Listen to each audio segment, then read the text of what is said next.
Fact that ఈవిడ దగ్గర అన్ని ఎవిడెన్సెస్ అంతమంది కాన్వర్జేషన్స్ ఉన్నాయి అన్నది అదొక క్రిమినల్ ఇది అంటారు బేసికలీ మైండ్, క్రిమినల్ మైండ్ ఉండడం criminal thinking right.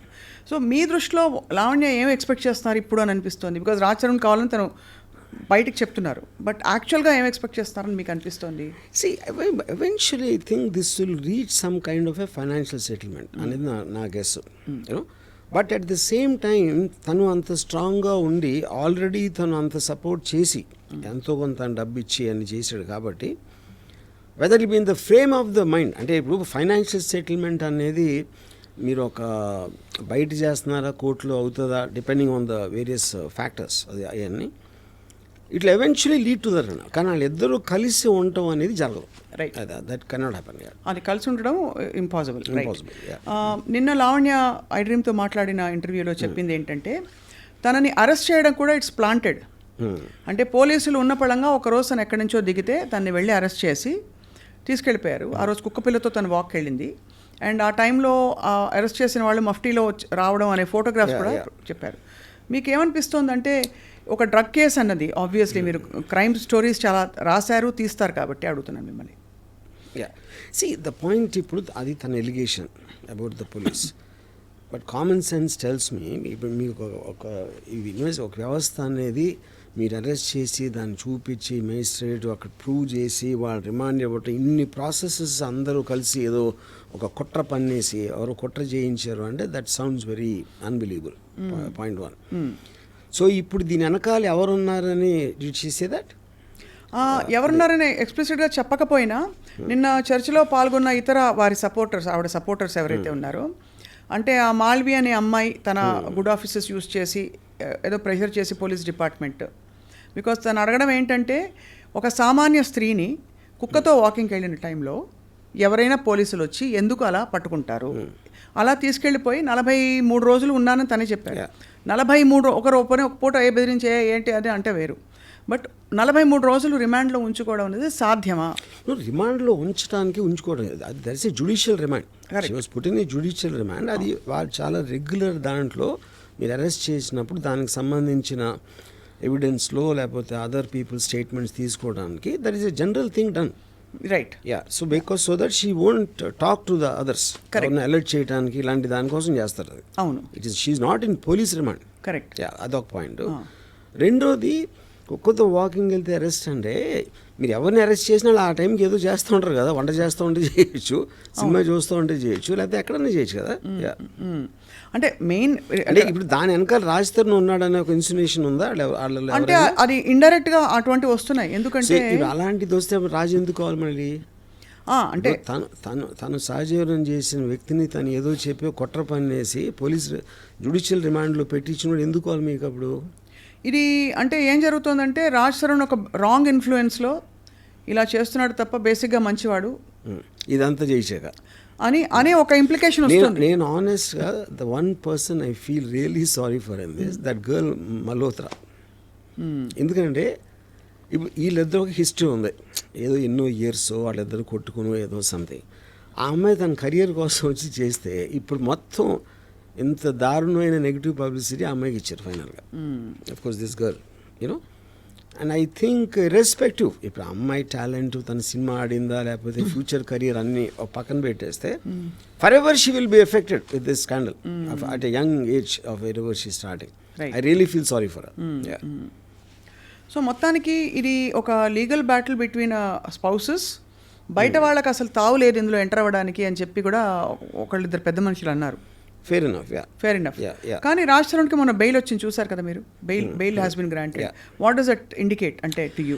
See anticipatory అంటే ఫస్ట్ ఆఫ్ ఆల్ వాళ్ళు పెట్టిన సెక్షన్స్ వ్యాలిడిటీ ఏంటి, దాని బేసిస్ మీద అరెస్ట్కి పాసిబిలిటీ ఉందా లేదా అని. Anticipatory bail is about Fearing in arrest, anticipating in arrest, reasons కూడా యాంటిసిపేటరీ బెయిల్. అవును, అది ఇచ్చారంటే అరెస్ట్ చేయడానికి లీగల్గా అంత గ్రౌండ్స్ లేవనే కదా అర్థం. Which means the court has agreed that there is not enough proof as per the allegations being made by this person. తను రాంగ్డ్ అని చెప్తూ ఇతనికి అలిగేషన్స్ ప్రూఫ్స్ లేవని చెప్తున్నారు. మరోవైపు ఇంకొక మనిషి లావణ్య అనే ఒక అమ్మాయి ఎక్కడో ఉంటే ఒకరోజు ఒకనొక ఈవినింగ్ సాయంత్రం వెళ్ళి అరెస్ట్ చేసుకుని తీసుకెళ్ళిపోయారు మఫ్టీలో ఎవరో వచ్చని చెప్పి జ్యుడిషియల్ రిమాండో ఏదో ఒక రిమాండ్ 43 రోజులు తన్ని జనసామాన్యం నుంచి తప్పించారు. What does that indicate to you అంటే ప్రైమా ఫేసి? ఇందాక చెప్పాను కదా జ్యుడిషియల్ రిమాండ్ కదా మీరు అంటే జ్యుడిషియల్ రిమాండ్ అనేది ఊరికే కూడా జ్యుడిషియల్ రిమాండ్ తీసుకెళ్ళరు కదా. అదే అంటున్నాను. ఇప్పుడు దాంట్లో వాళ్ళు ఏ బేసిస్లో పట్టుకున్నారో ఆ అమ్మాయి కనెక్షన్స్ ఏంటి, ఆ అమ్మాయి దగ్గర ఏం దొరికింది, whether they said she user or she actually distributing the thing, ఈ డీటెయిల్స్ అని ఉండేది పోలీస్ దగ్గర కదా. అవును, అది వాళ్ళు కోర్టుకి సబ్మిట్ చేసినప్పుడే కోర్టు రిమాండ్ ఇస్తుంది. రైట్. యా. సో దాంట్లో మీరు 43 రోజులు ఉంచారా, 13 రోజులు ఉంచారా, 56 రోజులు అనేది that depends directly on the requirement of the investigation agency. Fair enough. నేను అడుగుతున్నది ఏంటంటే ఈ అమ్మాయిని రిమాండ్లో ఉంచడానికి తగినన్ని ఆధారాలు ఉంటేనే కదా కోర్టు పర్మిషన్ ఇస్తుంది.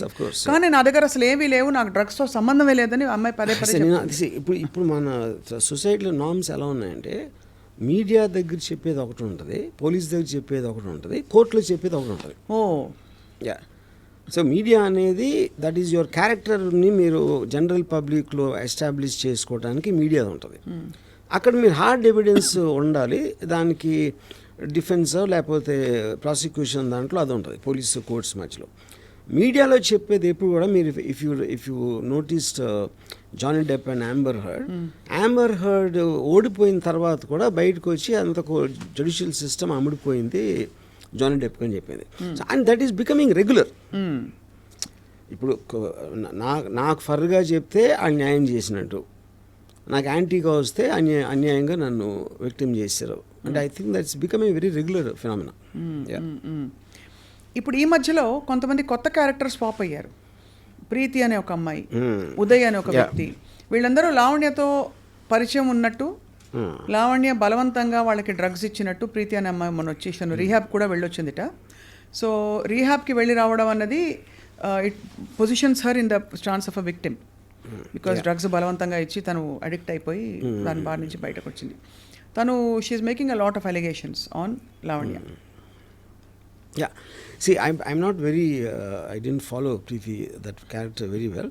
But ఇక్కడ పాయింట్ బలవంతంగా ఇవ్వటం అంటే ఇప్పుడు చాలాసార్లు మనం కూర్చుని అసలు డ్రింక్ ఎలా పర్లేదురా అని ఒక పియర్ ప్రెషర్ తేయటానికి, లేకపోతే కట్టేసి గొంతు ఏంటది నోరు తెరిపించేసి లోపలికి కూర్చో అంటే I don't know the nature of what it means బలవంతంగా ఇవ్వటం అనేది. నోట్లో పెట్టేశారు. అది అమ్మాయి అలా ఎలిగేషన్ చేసిందా లేదా నాకు తెలియదు, ఎవరు ప్రీతి అనే అమ్మాయి చేసింది కాదు.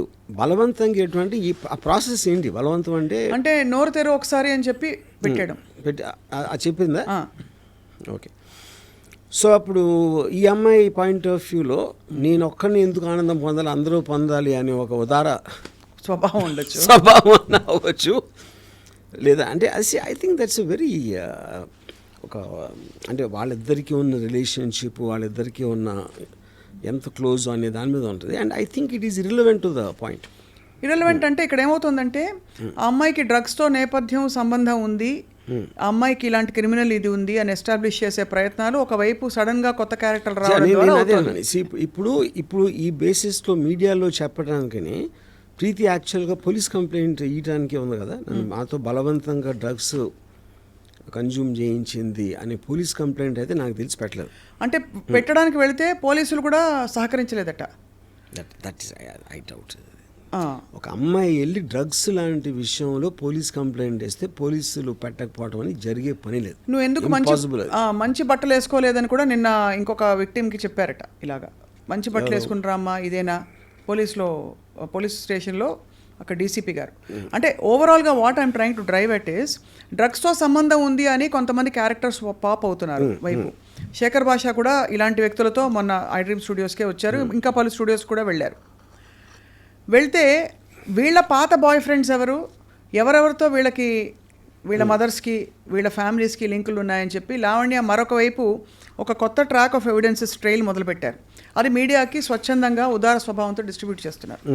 సో దీన్ని మీరు ఎలా చూస్తారంటే మీరు టాప్ యాంగిల్ వ్యూలో చూస్తారు కాబట్టి జూమ్ అవుట్లో చూస్తే వాట్ ఈస్ హ్యాపెనింగ్ హియర్? ఇప్పుడు ఒక రేషనల్ ఆస్పెక్ట్లో అన్నది అప్పుడు మీ టాప్ యాంగిల్లో చూడొచ్చు. ఇక్కడ అసలు రేషనాలిటీ ఉన్నట్టే నాకు కనపట్లేదు. నాకు ఒక విధంగా చూస్తే ఇప్పుడు అమ్మాయి ఆడియో రికార్డింగ్స్, అమ్మాయి యూజ్ చేసే లాంగ్వేజ్ అది చూస్తే అసలు ఇలాంటి అమ్మాయితో ఎవరన్నా అన్ని సంవత్సరాలు ఉండగలిగాడంటే అక్కడ కూడా ఇది ఇష్యూ ఉంది, ఒక some kind of psychological deficiency అన్నంత ఫీలింగ్ వచ్చింది నాకు. అంటే రాజ్ తరుణ్ కూడా యా చాలా ఉండొచ్చు. That I don't want be judgemental about that. అంటే అంటే రిలేషన్షిప్ అనేది మ్యారేజ్ అంటే పెళ్ళి అయిపోయింది కానీ ఇంకా చచ్చినట్టు ఉండదాం, ఏం చేస్తాం అని కాంప్రమైజ్ అయ్యే ఆస్పెక్ట్లోని మీరు ఉట్టి లివ్ ఇన్ రిలేషన్షిప్ లేకపోతే పెళ్ళి అవ్వకుండా ఉన్నప్పుడు అలాంటి వ్యక్తితోటి ఉండగలగటం అది ఎలాగ సాధ్యం అనేది I'm just wondering. I'm wondering allowed అంతే. సో ఇప్పుడు దాన్ని బట్టి అతను తప్పు లేకపోతే అతను క్రాక్ అని అంటలేదు నేను, but almost it made me feel అంటే ఇలాంటి మనిషితో ఎలా కలిసి ఇలాంటి మనిషితో ఉండాలంటే మీ అక్కడ కూడా ఏదో రాంగ్ ఉన్నారు. And so none of them seem normal people ఇందులో ఇన్వాల్వ్ అయినా. అంటే ఒక్కొక్క పేరు నేను తీయట్లేదు. All of them seem to have back stories interlink to something and X and Y. It is like a ఒక maze. It is a maze actually. So అలాంటి దాన్ని రేషనల్గా మాట్లాడటం అనేది అసలు మీనింగ్ లేదు. ఎందుకంటే అన్ని జోన్స్లో మినీ స్టోరీస్ ఉన్నాయి. అసలు ప్రీతికి అమ్మాయికి ఎప్పుడుని మధ్యలో లావణ్య అనే మనిషి మస్తాన్ సాయి అనే వ్యక్తిపై రేప్ కేసు కూడా పెట్టింది. కరెక్ట్. సో అంటే ఒకటే మనకి హెడ్లైన్స్ చూసుకుంటే ఆవిడ పరిస్థితిలో డిఫెన్సో మరి ఏమిటో ఈవిడ చాలామంది డేటా ఆవిడ దగ్గర ఉంటుంది ఫోటోగ్రాఫ్స్తో పాటు. చివరికి అరెస్ట్ చేయబోయే పోలీసులది కూడా అదే అడిగాం. How did you manage to click a photograph of the guy trying to arrest you? నేను ఇలా పెట్టుకున్నాను వాళ్ళకి తెలియదు అని చెప్పి. సో ఆబ్వియస్లీ అది ఒక షార్ప్ రేసింగ్. నేను అదే చెప్తున్నాను, that is what is indicating that she's got a criminal mind అంటున్నాను. That is what. ఎందుకంటే మామూలు ప్రజలు అలా తట్టను కూడా తట్టదు. They will just be surprise that ఎవరినో వచ్చారని. జరుగుతున్నప్పుడు your mind is parallelly thinking of to shoot a video or record an audio అనేది you are constantly in that zone of thinking. That is what is called a criminal mind. Under political pressure are under top officials pressure, is it possible to take any civilian and keep them in jail for 43 days? No. They can never do that to a woman, especially involved with drugs. Drugs related cases లో ఇలాంటిది ఒక top official ప్రమేయంతో చేస్తాను మాత్రం నేను believe చేయను. It's impossible the police can be. ఇప్పుడు police కూడా human బీయింగ్సే. Yes, it can happen in the context. But మీరు ఎంతవరకు చేయగలుగుతారో అరెస్ట్ వరకు చేయగలుగుతారు. Right. You can't even put remand on that. మీకు అందుకనే మీ ప్రాసెస్లో ఇన్ని చెక్స్ అండ్ బ్యాలెన్సెస్ తర్వాతే అలాంటిది వస్తుంది. వీళ్ళందరినీ మేనేజ్ చేయాలంటే ఎంత ఇన్ఫ్లుయెన్స్ ఉండాలో ఒకటి. ఆ వ్యక్తి ఎందుకు చేస్తాడు అసలు? How does it make a difference to the police or even the people concern? Correct. ఇప్పుడు అమ్మాయిని వదిలించుకోవాలంటే వదిలించుకుంటారు. డ్రగ్స్ కేసులో ఇరికిచ్చి 43 days రిమాండ్లో పెట్టడం అనేది రిడిక్యులస్ పాయింట్. అది ఇందులో ఇన్నేళ్ళు డ్రగ్స్ కేసులో లేకపోతే డ్రగ్స్తో లింక్స్ ఉన్నాయి అనే మనిషితో రాజ్ తరుణ్ సహజీవనం చేసినప్పుడు అతను కూడా కొద్దో గొప్ప ఉండుంటాయా, అతను తెలియకుండా ఇది అవుతుందా అని మధ్యలో వచ్చే కొంతమంది సో కాల్డ్ అంటే అనలిస్ట్ కావచ్చు, వాళ్ళు లావణ్య బిహాఫ్ మీద ప్రశ్నిస్తున్నారు. See, that is not, I mean, I don't know about that. ఎందుకంటే చాలామంది పక్కన వాళ్ళు తీసుకురాళ్ళు. అదే పర్సనల్ సెన్సిబిలిటీయా లేకపోతే టేస్టా లేకపోతే what they think about it. So I think just because I am moving with some person who takes drugs, that doesn't automatically mean that you are also into drugs. So ఈ అంటే ఎంతవరకు వెళ్ళిపోయిందంటే RGV గారు చెప్పులు చూపించుకోవడం debate room లైవ్స్లో, మనుషుల్ని పెట్టి బయట కొట్టించడం, ఒకళ్ళ మీద ఒకళ్ళ. నేను అదే అన్నాను, all that for me indicates a criminal mind. ఇప్పుడు ఇంత మీడియాలో ఎంత హాట్గా ఉండే టోటల్ ఛానల్స్ 24/7 దాన్ని వాయిన్ చేస్తున్న టైంలో ఓకే కోపం కంట్రోల్ చేసుకోలేక మీరు ఎవరినో కుట్టారా తిట్టారా అంతవరకు ఐ కెన్ అండర్స్టాండ్. ఎవరో మనుషుల్ని తీసుకెళ్ళి కొట్టడం అంటే అది ఇట్స్ ఏ గ్యాంగ్స్ చేస్తాయి అలాంటి పనులు. రౌడీ షీటర్ చేస్తారు ఆ kind of things. You know rowdy sheeter అలాంటిది ఒక అమ్మాయికి ఎలాగ సాధ్యం అవుతుంది? ఆబ్వియస్లీ ఆ అమ్మాయికి ఉన్న కంపెనీ అలాంటిది, which is what even Raj Tarun saying. అమ్మాయికి ఉన్న చుట్టూ ఉన్న కంపెనీ ఈజ్ యాక్చువల్లీ వాట్ నేను అక్కడి నుంచి వెళ్ళిపోయింది దానికి. అలాంటి కంపెనీ ఉందని క్లియర్గా అర్థమవుతుంది కదా.